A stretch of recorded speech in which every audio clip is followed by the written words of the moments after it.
सृजन है बेटी, घर का आंगन है बेटी, खुले आसमान की ऊंची उड़ान है बेटी, हर माँ बाप का गर्व और सम्मान है बेटी। आदरणीय प्रधानाचार्य जी, सभी शिक्षकगण और मेरे प्रिय भाइयों व बहनों, सबसे पहले आप सभी को मेरा सुप्रभात।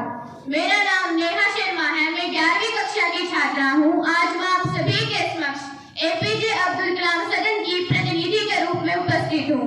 आज मैं एक ऐसे विषय पर बोलने जा रही हूँ जो न ही केवल एक नारा है, बल्कि हमारे देश में, हमारे समाज में सुधार की पुकार भी है। बेटी बचाओ बेटी पढ़ाओ। आशा करती हूँ कि आप इसे ध्यान से सुनेंगे और मेरा उत्साह बढ़ाएंगे। किसी भी त्रुटि के लिए क्षमा चाहूंगी। यत्र नार्यस्तु पूजन्ते रमन्ते तत्र देवता।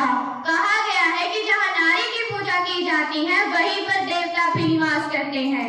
भारत जैसी संस्कृति में बेटी को देवी का रूप माना गया है, परंतु विडंबना यह है कि आज भी कुछ जगहों पर बेटियों को जन्म से पहले ही मिटा दिया जाता है। तो कहीं उन्हें शिक्षा का अधिकार नहीं दिया जाता, तो कहीं जीवन भर भेदभाव झेलना पड़ता है। इन्हीं सामाजिक बुराइयों को दूर करने के लिए भारत सरकार ने 22 जनवरी 2015 को बेटी बचाओ बेटी पढ़ाओ अभियान की शुरुआत की। इसके मुख्य उद्देश्य है बेटियों को शिक्षा का अधिकार प्राप्त करवाना, उन्हें सभी प्रकार के अधिकार दिलाना और उन्हें सशक्त बनाना। जब एक बेटी शिक्षित होती है तो पूरा परिवार शिक्षित होता है। एक शिक्षित माँ अपने बच्चों को शिक्षा, संस्कार और संस्कृतियाँ देती है। इसलिए कहा गया है, if you educate a man, you educate an individual, but if you educate a woman, you educate a nation।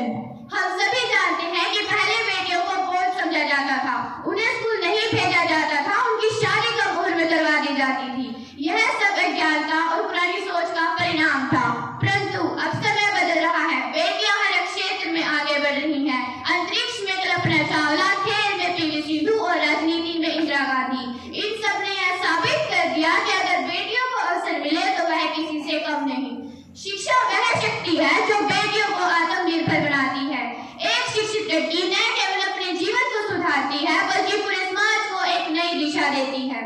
जब बेटियां पढ़ेंगी तो बाल विवाह रुकेंगे, जब बेटियां पढ़ेंगी तो दहेज प्रथा खत्म होगी, और जब बेटियां पढ़ेंगी तो देश की प्रगति होगी। सरकार ने यह अभियान चलाया है, परंतु इसे सफल बनाना हमारा काम है। हम सबको यह संकल्प लेना चाहिए कि हम अपनी बेटियों को सुरक्षित वातावरण देंगे, उन्हें शिक्षा का पूरा अवसर देंगे और लड़का लड़की में भेदभाव नहीं करेंगे। हर माता पिता को यह समझना चाहिए कि बेटा वंश को आगे बढ़ाता है, पर एक बेटी पूरे वंश का नाम रोशन करती है। मलाला यूसुफजई, जिसने लड़कियों की शिक्षा के लिए अपनी जान तक की परवाह नहीं की और नोबेल पुरस्कार तक जीता। ऐसे ही उदाहरण हमें बताते हैं कि शिक्षा ही असली शक्ति है।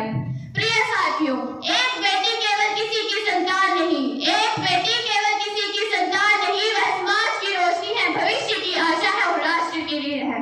और अंत में मैं बस इतना ही कहना चाहूंगी कि ना बुझा मुझको मैं जलने का हुनर रखती हूँ, ना बुझा